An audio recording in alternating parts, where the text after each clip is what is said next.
La mujer predestinada. De Edward Phillips Oppenheim. Un impulso inexplicable llevó a Gould a elegir los caminos más solitarios para el último mes de sus paseos vacacionales. Más de una vez se perdió por completo en Dartmoor y pasó la noche, para gran disgusto de Flip, en cualquier tipo de cabaña o refugio que pudo encontrar. Atravesó algunas de esas grandes extensiones de tierra sin cultivar que se extienden al noroeste del condado, donde las carreteras han caído en desuso, donde un gallo negro ocasional, un zarapito solitario o un halcón a la deriva eran casi las únicas señales de vida. Una tarde de septiembre, con el radiador hirviendo y un motor exhausto, subió a la cresta de Five Tors y se detuvo, casi tan sin aliento como el coche, para contemplar los 5 obeliscos, manchados de liquen y desgastados por el tiempo, que se alzaban alrededor de lo que parecía ser un pozo. Al anochecer parecían demonios amenazantes, y Gould abandonó su primera intención, de trepar por las crestas rotas para examinarlos más de cerca. Había un pueblo, o más bien una aldea, marcada en el mapa, y siguió adelante por el camino. Esa noche, sentía la necesidad de un ser humano, de una compañía alegre, si podía conseguirla, y de un refugio contra la tormenta que, de algún modo, sentía que se estaba formando tras el horizonte ennegrecido. La carretera era poco mejor que un camino de carros, y avanzó traqueteando, pero antes de que se diera cuenta, estaba ya en la aldea. Condujo lentamente su pesado vehículo, mirando a un lado y a otro, con una inquietante sensación de lo inusual. La aldea parecía estar formada únicamente por cabañas de piedra gris de las más humildes, unas cuantas a un lado del camino y otras al otro. Algunas podrían haber sido pequeñas tiendas. Podría haber habido una posada. Incluso podría haber habido un buzón, pero de ninguna de estas cosas había señal alguna. Eran apenas las 8:30, pero todas las persianas de todas las casas estaban bajadas. No se veía ni un rayo de luz detrás de las cortinas, ni una voz, ni la menor señal de un ser humano. Se abrió paso, con el coche gimiendo y sollozando, de un extremo a otro de la calle, y más que nunca, le pareció que se trataba de una especie de cementerio. Hasta Flip lo miró con inquietud. También el animalito sintió la presencia de algo inusual, casi sobrenatural. El lugar no tenía el aire de estar abandonado. Las ventanas seguían allí, y las persianas, solo que todo estaba cerrado, y reinaba un silencio grave y espantoso. Cuando se acercaba a la última de las casas, Gould detuvo el coche, lo dejó a un lado de la carretera, y volvió a bajar por la acera. No vio ni un rayo de luz por ninguna parte. En ninguna parte oyó el sonido de dedos curiosos que tantearan las ventanas de los dormitorios. Llegó a la última casa a la izquierda y se detuvo un momento con absoluta desorientación, cuando de repente oyó el llanto de un bebé. Sin dudarlo un instante, llamó a la puerta. El silencio que reinaba en el interior no se rompió, pero de algún modo, Gould, de pie en la calle, en la penumbra que ahora era casi oscuridad, sintió la presencia cercana de seres humanos. Sin oír sus voces, supo que había gente reunida en la pequeña habitación, y que en un susurro que no podía oír, estaban comentando su llamada. Tocó con los dedos una melodía alegre en el cristal de la ventana.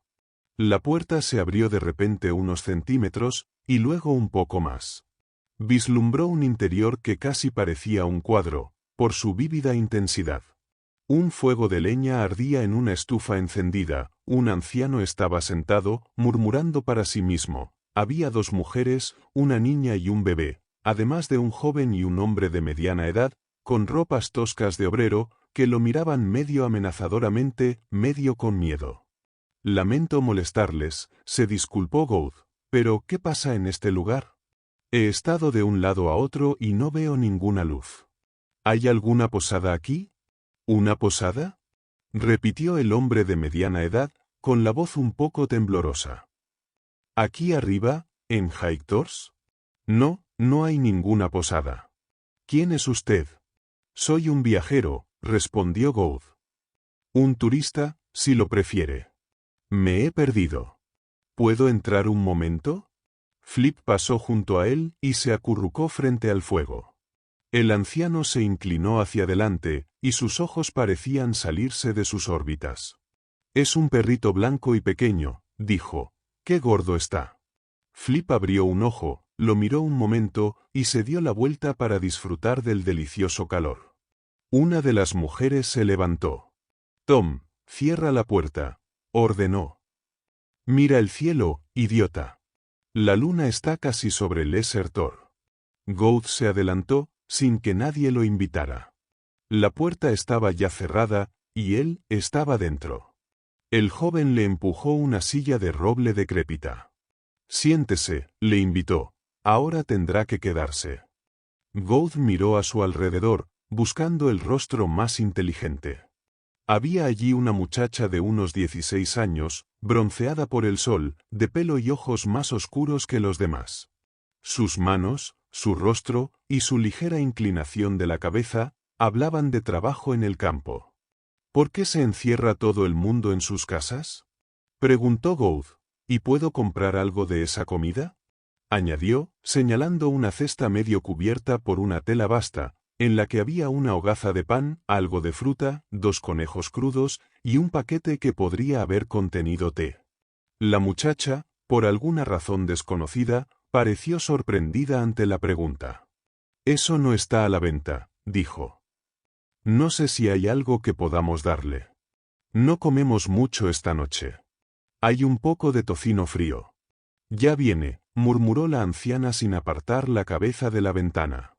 «Si tiene un poco de agua», continuó Gouth, «tengo whisky en mi bolsillo». El anciano que estaba junto al fuego, levantó la cabeza y le miró.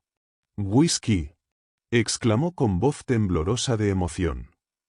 «Hace unos meses, durante la Navidad, me tomé un trago de whisky. Dale algo de comer, Rachel. Está bien dentro de casa». «Pero, ¿por qué estoy bien dentro de casa?», preguntó Gouth. «¿Por qué está la abuela escuchando desde la ventana? ¿Por qué os comportáis todos como si tuvierais la peste? Está claro que no eres de por aquí», dijo el hombre que lo había dejado entrar. «Esta es la noche en que la luna llena de septiembre se arrastra sobre Lesser Tor, la noche en que Blackion baja al pueblo». «¿Y quién diablos es Blackion?».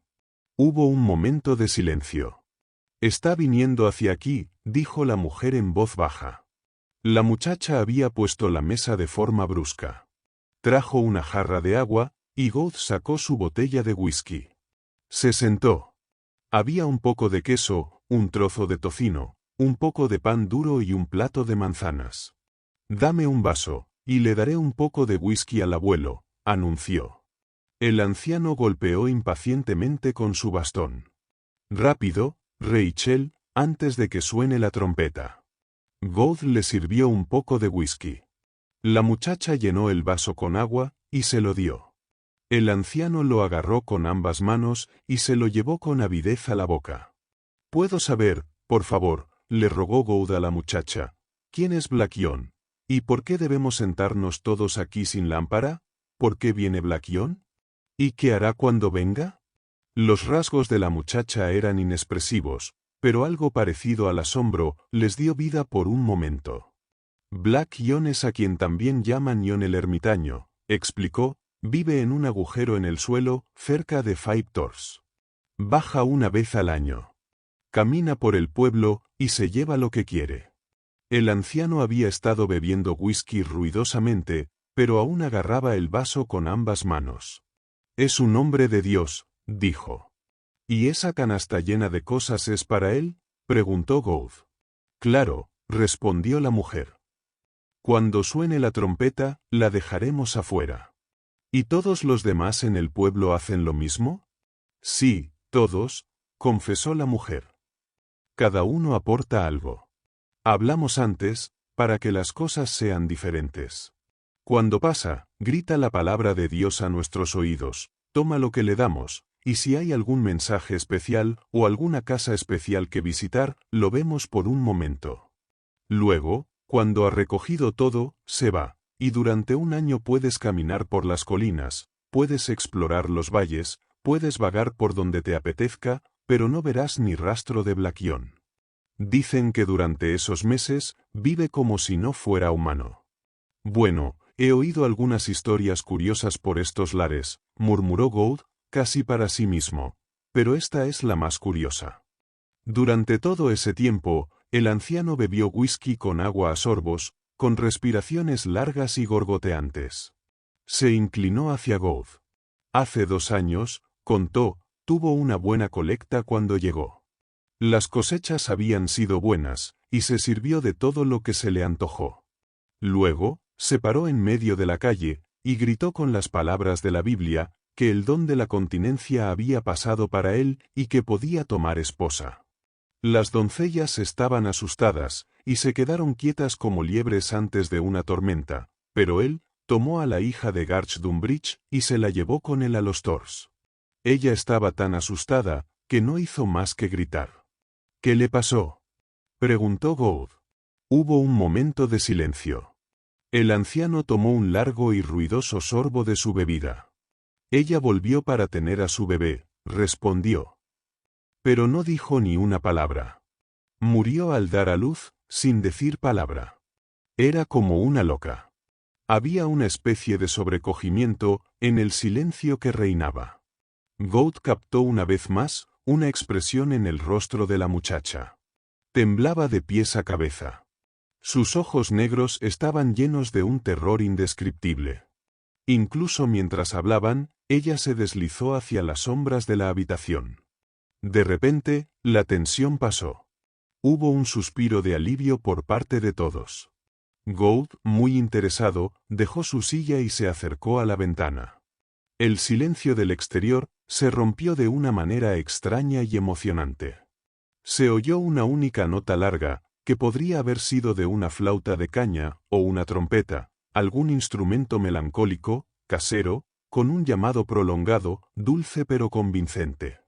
Mientras se apagaba, sonó la voz de un hombre, una voz de tremendo volumen, pero no sin calidad. Escuchad todos los que esperáis, porque no sabéis a qué hora ha de venir el Redentor. De inmediato, se oyó un extraño ruido, como el aleteo de unas alas. Por un instante, las persianas de todas las casas del pueblo parecieron levantarse. En la acera se amontonaron las ofrendas. Luego volvió el silencio, y se oyó la voz, esta vez más cercana. El ángel del Señor viene como ladrón en la noche. Escuchad, porque todo lo que oís viene de las colinas, como el sonido de pasos sobre lana. Se acercan cada vez más. Pecadores, inclinad vuestros oídos, y vosotros, los que estáis vigilando la noche. Los cielos se han abierto, y la verdad ha salido a la luz. El día del juicio está próximo. La mujer empezó a sollozar. La chica que estaba en el rincón más alejado, temblaba de miedo. El anciano inclinó la cabeza. Es él, murmuró. Es uno con el Señor.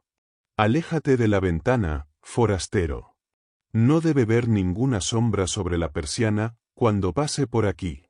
Los pasos que se oían en el exterior se acercaban cada vez más.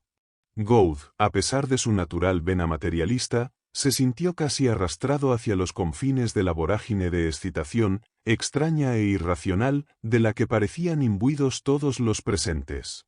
Los pasos del hombre, y el ruido de los cascos del burro, se oían claramente.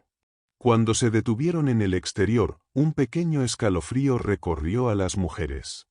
La anciana abuela temblaba como una hoja, la chica se había retirado tanto al rincón, que solo se le veían los ojos oscuros, y solo el sonido de su respiración apresurada delataba su presencia. Entonces, volvió a sonar la voz del hombre, esta vez a solo unos metros de la ventana, resonante, casi triunfante. ¿Así tratáis al siervo del Señor Dios, hombres de poca fe? Pedí pan y me disteis una piedra. Se produjo un silencio aterrador. Luego la anciana habló con voz temblorosa. Sabía que no le gustarían esos conejos. Nadie más pronunció un solo sonido. Luego, se oyeron nuevamente los pasos. Se abrió la puerta, y agachándose, entró la enorme figura de un hombre. Cerró la puerta tras él, y se irguió, un gigante de 6 pies y medio de altura, alto y fuerte, de rostro delgado, con barba y cabello negros, con la cabeza casi tocando el techo. «Hágase la luz», ordenó. El hombre de la familia encendió una vela. Sus grandes dedos callosos temblaron cuando encendió la cerilla. El recién llegado levantó la vela por encima de su cabeza y miró hacia el otro lado de la habitación, donde la muchacha se encogía. «Ven a ser la sierva del Señor», exclamó. «Eres elegida por encima de todas las demás». La muchacha emitió un pequeño gemido, el grito de quien se deshace de su vida. Sin embargo, avanzó dócilmente hacia el hombre. Él la tomó del brazo y la condujo hasta la puerta. Gould vislumbró el rostro de la muchacha, lleno de terror helado, enmarcado contra el cielo índigo. Dio un paso adelante. «Un momento», interrumpió, con palabras que parecían idiotamente prosaicas. «No puede llevarse a esa chica contra su voluntad». El hombre se volvió y lo miró. En sus ojos ardía la ira. Había también algo de auténtica y horrorizada sorpresa cuando extendió la mano. «No es propio del extraño alzar la voz en la casa de los piadosos», declaró. «Cualquier cosa que mi voluntad logre, donde quiera que vayan mis pasos, es la voluntad del Señor la que me guía. Arrodíllate y ora, para que tu pecado sea expiado». Todos, excepto Gould, cayeron de rodillas. Hasta el anciano se dejó caer de su silla. Había 7 personas postradas, orando, a su alrededor. Gould, con una exclamación de ira, se dirigió hacia la puerta por la que habían salido el hombre y la muchacha. Pero de inmediato le impidieron salir. La mujer lo rodeó con sus brazos y el hombre le cerró el paso. Estaba acorralado por todos lados. «¿Estáis locos?», gritó furioso. «¿Dejaréis que un lunático como ese os robe a vuestra hija y arruine su vida, solo porque ha aprendido el truco de los textos y la jerga religiosa? Dejadme ir». Se soltó, pero el hombre y el muchacho lo enfrentaron en la puerta. El hombre, un sólido trozo de carne y músculos, el muchacho obstinadamente serio. «Eres un extraño», dijo el primero. «No entiendes estas cosas. La muchacha es mía, y como ella ha sido elegida, yo digo que la dejemos ir». «La chica no es tuya», replicó Gould furioso. «Ella se pertenece a sí misma. ¿No te has dado cuenta de que estaba muerta de miedo? Si eres su padre, ven conmigo y la recuperaremos». «Ella ha sido entregada al Señor», sentenció el hombre. Gould comprendió entonces que las palabras eran inútiles. Se detuvo un momento. Detrás de él, la anciana sollozaba y el anciano gimoteaba. Gould se preparó. Con un movimiento inesperado, apartó al muchacho del camino, se acercó al hombre, y con un golpe de rodilla y un toque en el brazo, lo derribó, y luego salió a la noche. Las calles seguían desiertas, pero aquí y allá, la llama de una vela parpadeaba en las ventanas. Hacia el sur, a la luz de la luna naciente, vio que el hombre, la muchacha y el burro, dejaban la carretera y emprendían el camino ascendente hacia Five Doors.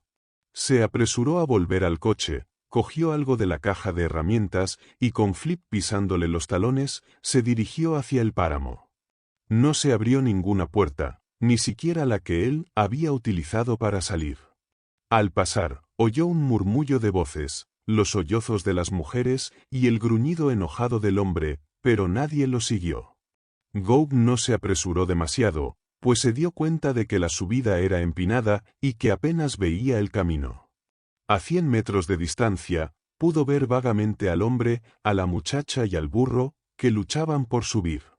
El hombre caminaba a un par de pies de distancia, una figura oscura y sombría, que murmuraba o cantaba para sí mismo todo el tiempo.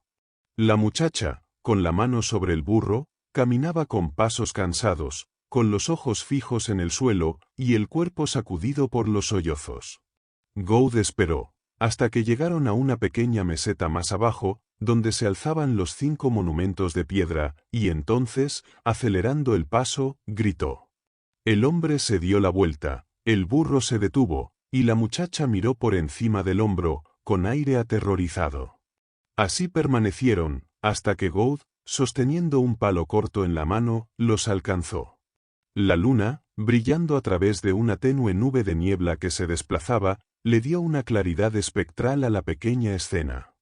El hombre esperó, siniestro e inmóvil. Seguía algo apartado de la muchacha y del burro, como si estuviera desprendido, pero con una curiosa influencia dominante sobre ambos. Fue él quien habló primero, y su tono era inesperadamente sereno. Había perdido el canto monótono de su paso por el pueblo. Era profundo, rico y tranquilo. ¿Por qué me sigues, forastero?, preguntó. ¿Qué te trae a mis tierras, intruso? Las colinas son de todos, respondió Gould. Y he venido a llevar a esa muchacha de regreso con su familia. La chica viene conmigo por voluntad propia, respondió el hombre con calma. Sus padres la han entregado por voluntad propia. ¿Quién eres tú, para atreverte a interferir? Puedes tomarme como representante de un hombre corriente del mundo, proclamó Gould. El hombre corriente de los lugares civilizados no permite que una muchacha sea llevada a la vida que tú le propones, aunque sus padres sean lo bastante ignorantes y supersticiosos como para entregarla. Ven conmigo, jovencita. Voy a llevarte de vuelta. Como si estuviera en trance, pero con un cierto entusiasmo en los ojos, dio un paso o dos hacia él. Su captor se interpuso entre ellos. Soy un hombre de paz, anunció, porque el amor a la paz está en mi corazón, pero te digo que la muchacha se queda conmigo. Ven un poco más arriba con nosotros, y te mostraré su hogar. Te mostraré el lugar donde ningún cabrero o pastor de estas tierras se atreve a subir, de día o de noche. Te mostraré el lugar que ningún turista charlatán conoce, porque ningún guía se atreve a llevarlo. Verás el lago de High Tors. Gould cedió a lo que, más tarde, reconoció como un impulso absurdo. Siguió caminando al lado de la muchacha, y un poco detrás de ellos, esta vez cerrando la marcha, por si trataban de escapar, venía Blaquión. Sin embargo, pronto tomó la delantera. Pasaron alrededor de una masa de enormes rocas, atravesaron el borde angosto de una cresta escarpada, y de repente, atravesaron un pasaje de rocas que sobresalían hasta un panorama sorprendente e inesperado. Five Tors, separados unos 100 metros entre sí, formaban un círculo, y debajo había un gran abismo, negro en el fondo por el agua estancada. Sus lados eran escarpados y dentados. Apenas había un arbusto que aliviara la dureza de la piedra. El hombre cogió un guijarro y lo arrojó. Cayó al agua con un extraño y resonante chapoteo, y después hubo silencio. Las ondas se desvanecían sobre la superficie aceitosa. Cerca de aquí, le confío John el ermitaño, es donde vivo. Y cerca de aquí, es donde morirás. Sin previo aviso, con un movimiento de asombrosa rapidez, se abalanzó sobre Gould. Este, sintió que los largos y ágiles brazos le apretaban el cuerpo como si fuera un torno, y desde el primer momento se dio cuenta de que la muerte estaba muy cerca. Los miembros del hombre parecían hechos de acero y cuerda de látigo. Tenía tanta fuerza, que nada de la habilidad ordinaria que Gould poseía le sirvió de nada. Se balanceaban hacia adelante y hacia atrás, en la estrecha plataforma que sobresalía del estanque. Incluso en esos momentos de agonía, con el sudor en la frente, con cada fibra de su cuerpo luchando por resistir la terrible presión de aquellas manos y miembros entrelazados, Gould se llevó consigo una curiosa impresión de la asombrosa serenidad del rostro de su agresor. No había allí ira, ni pasión, simplemente una resolución severa e inflexible. Gould era un hombre poderoso, pero estaba en desventaja. Luchó valientemente, haciendo uso de todo su peso, pero estaba perdiendo terreno. Durante esos pocos segundos, todos los sentidos de su cuerpo parecían estar vívidamente despiertos. Era consciente de que Flip se movía como un loco, mordiendo las piernas de su adversario. Y entonces, vio a la muchacha, vio la idea formarse en su mente, vio un destello de luz en sus ojos sombríos y desesperados. Ella cogió un gran fragmento de piedra y se arrastró hacia ellos. Gould sintió que, de repente, se intensificaba el coraje para resistir. Ahora, estaban a medio metro del borde del abismo, y por primera vez, el rostro de su agresor mostró alguna expresión. Una sonrisa de triunfo naciente se dibujó en sus labios. Parecía estar preparándose para el esfuerzo final. Entonces, la muchacha se preparó. Se había agachado un poco, y de repente, su brazo se extendió. Se oyó un ruido sordo cuando la piedra, lanzada con todas sus fuerzas, se estrelló contra la cabeza de John el ermitaño. De repente, los brazos del hombre se debilitaron y su cuerpo se tambaleó. Pero entonces, como si quisiera apurar las últimas fuerzas de su cuerpo, se abalanzó sobre Gould. Pero esta vez, Gould consiguió esquivarlo, y el hombre, al no encontrar ningún punto de apoyo, cayó al abismo. Observaron su cuerpo, un espectáculo extraño, rodando al principio, mientras las manos se agarraban convulsivamente a los trozos de roca dentada y a las ramas secas de los arbustos, hasta que cobró velocidad, voló por el aire, de roca en roca, y finalmente, se desplomó con gran estruendo en el estanque. Gould y la chica miraron hacia allí, sin aliento. Durante un minuto o dos, vieron el rostro, blanco y brillante, allá abajo. Luego se hundió. La muchacha se apartó de allí rápidamente.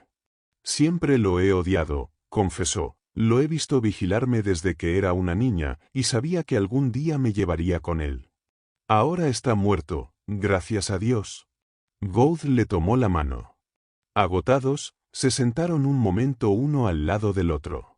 Me salvaste la vida, jadeó, todavía respirando con dificultad. Me alegro mucho de ello, replicó ella, aferrando con fuerza su mano. Y también me alegro de haber sido yo quien lo mató. Gould miró con estupor el rostro, blanco y vehemente de la muchacha, sintiendo hacia ella una mezcla de lástima y temor. Se levantó, y únicamente dijo: «Vamos». Se apresuraron a bajar por el sendero irregular que conducía a la aldea. El burro, sin que ninguno de los dos dijera palabra, se dio la vuelta y lo siguió. Flip, aliviado de cierta aprensión misteriosa, trotaba unos metros más adelante, haciendo breves excursiones en busca de madrigueras de conejos. La muchacha se había enderezado de repente. Caminaba con pasos ligeros y alegres.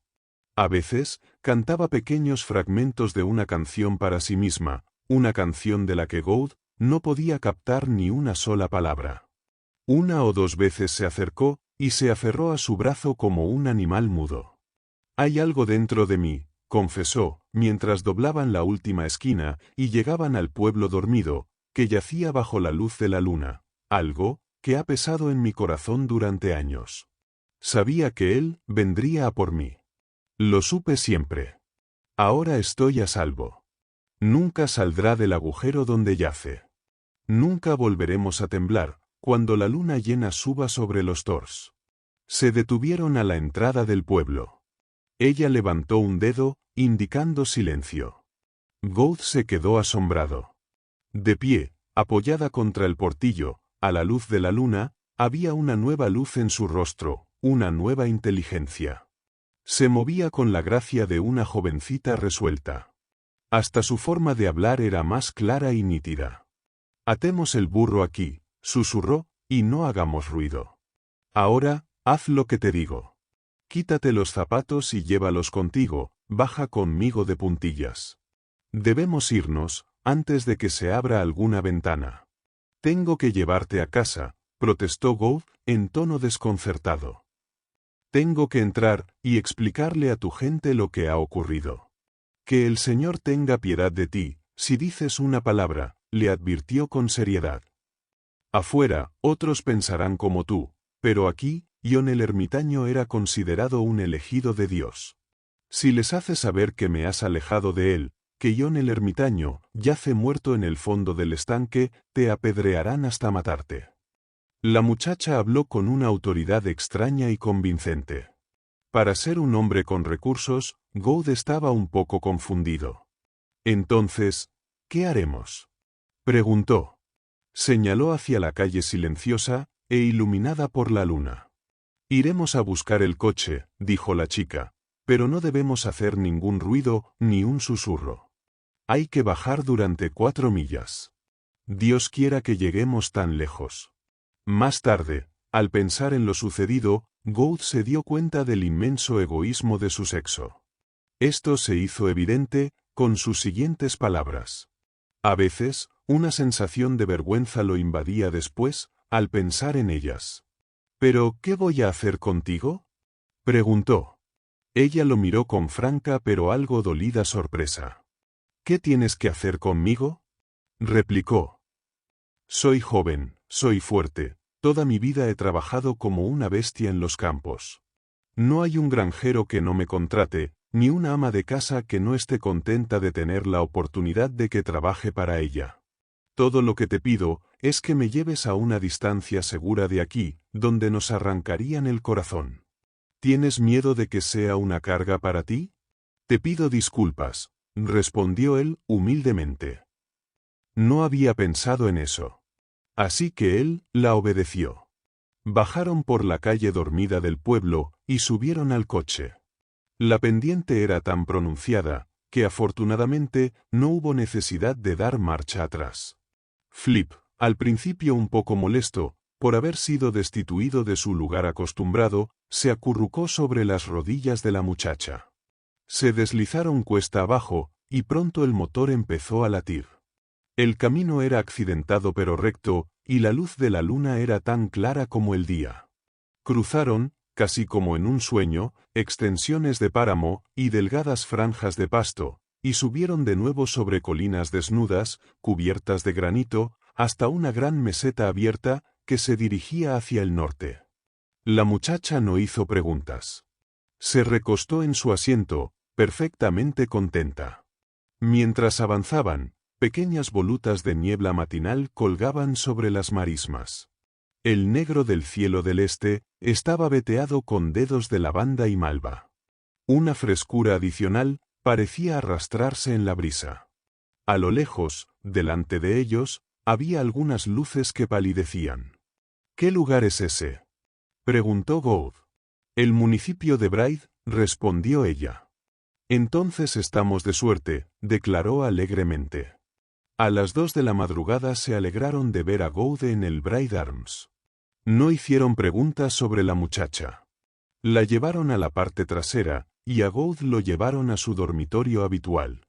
A las 10 de la mañana siguiente, mientras comía huevos con tocino y bebía el té perfecto de la señora del Bridge, empezó a desahogarse con su anfitriona. ¿Qué pasa con la chica que traje conmigo anoche?, preguntó. Se levantó al son del canto del gallo, respondió la señora del Bridge. Nos falta una criada. Es día de mercado, y se puso a ayudar. Parece trabajadora, y me resultará útil durante un tiempo. Contrátela, dijo Gould enseguida. Solo está buscando trabajo. Hemos tenido una experiencia extraña. Se la contaré algún día. Mientras tanto, debo ir a la comisaría. ¿Hay alguna novedad? ¿Noticias?, exclamó la señora del Bridge, con el aire de quien tiene mucho que contar. Muchas, diría yo. ¿Quiere que le cuente lo malo primero? Él asintió, y de pronto, perdió el apetito. Se trata de la señorita Adelaide Drysdale, continuó la mujer. Después de que sus hermanas regresaran, y de que Sir Martin viniera a visitarlas, y se anunciara su compromiso con Henrietta, parecía que ella era la mujer más feliz del mundo. Día tras día, a las 11:30, las 3 hermanas cruzaban las puertas de hierro y bajaban por la calle del pueblo. Y todos nos alegrábamos de verlas, puedo asegurarlo. Pero un día, inesperadamente, sin enfermarse, sin dolor, sin una palabra de queja, simplemente murió. Al menos murió feliz, murmuró Gould. La casera suspiró. Era una mujer extraña. Fue su triste comentario. Bueno, entonces, antes de que supiéramos dónde estábamos, la señorita Henrietta se casó con Sir Martin, y se fueron a Italia, y allí, en Red House, se encuentra la señorita Rosalind, completamente sola. ¿De veras?, murmuró Gould, apartando su plato. ¿Completamente sola? Y más bella que nunca. Pero si aún queda algún hombre con sentido común en este mundo, no estará sola por mucho tiempo. Gould encendió su pipa. ¿Puedo hablar con mi protegida, señora Delbridge? ¿Se refiere a la joven que trajo anoche con usted? Preguntó la casera. Está afuera, en el patio, esperando hablar con usted. Gould entró en el patio adoquinado. La muchacha se acercó con entusiasmo. Su rostro estaba un poco enrojecido, y sus ojos brillaban con la alegría de vivir. Escucha, dijo, a la mujer que está aquí, le gustaría quedarse conmigo, y a mí, me gustaría quedarme. Es un trabajo que puedo hacer fácilmente, y sería una vida feliz. Además, estamos bastante lejos de Five Doors. Gould sonrió. Dios te bendiga, niña, respondió. Vea por ello. Me encargaré de que no tengas problemas por culpa de Five Doors, y no podrías tener una mejor ama. De repente, ella le agarró las manos con fuerza. No suelo rezar, exclamó, y me faltan palabras para hacerlo, pero no habrá noche en que no agradezca a Dios lo que has hecho por mí. Después, se alejó a toda prisa, y Gould se detuvo en un rincón apartado del patio para volver a encender su pipa. Después, pasó una hora con el sargento de policía. Más tarde, se dirigió a Red House, pero a mitad de la avenida, se encontró con Rosalind. «¿Usted?», exclamó ella, extendiendo las manos. Se quedaron allí un momento o dos, sin palabras. Todo entre ellos parecía expresarse en ese elocuente silencio. Luego, él pasó su brazo por el de ella y la condujo con delicadeza de vuelta a la casa. «Quiero echar un último vistazo a su salón», suplicó, «donde estuve sentado con su querida hermana Adelaide. Rosalind, solo me queda un mes de maravillosas vacaciones». «Un mes», murmuró ella, sin aliento. «He malgastado mi tiempo», continuó él, en voz baja, «pero no mi dinero. Creo que podría permitirme una licencia especial». Y entonces, todavía habría tiempo. Habían llegado a la puerta principal. Ella la abrió. Todo estaba tan impecable como siempre. Mientras ella lo guiaba hacia el salón, pareció llegarle una pequeña ráfaga de ese dulce aire campestre, de limpieza, de volúmenes encuadernados en piel, de objetos preciosos y olor a lavanda. Rosalind cerró la puerta. «¿Tiempo de qué?», susurró. Él la atrajo hacia sus brazos. Flip les dirigió una mirada, trotó alrededor de ellos, y luego se acomodó para echarse una larga siesta en la alfombra junto a la chimenea. No era un perro celoso. Fin. Gracias por ver este vídeo. Por favor, no olvides suscribirte, dar a me gusta, compartirlo y dejar un comentario. Si te ha gustado este relato, puedes encontrar más audiolibros en nuestro canal, Homo Lector.